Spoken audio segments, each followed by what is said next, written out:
Waweza kudhani kwamba unaumwa, kumbe hujaona magonjwa. Tumalizie.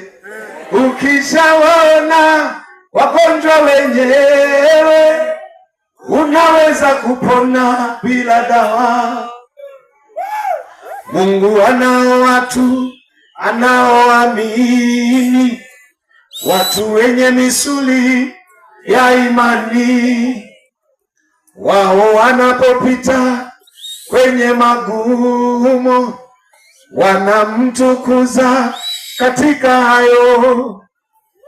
Hawa ndio watu Mungu huwatumia kumsimamia shetani. Maana kujaribiwa kwa imani zao huleta utukufu kwa Mungu. Mama anasema Mungu ni mwema.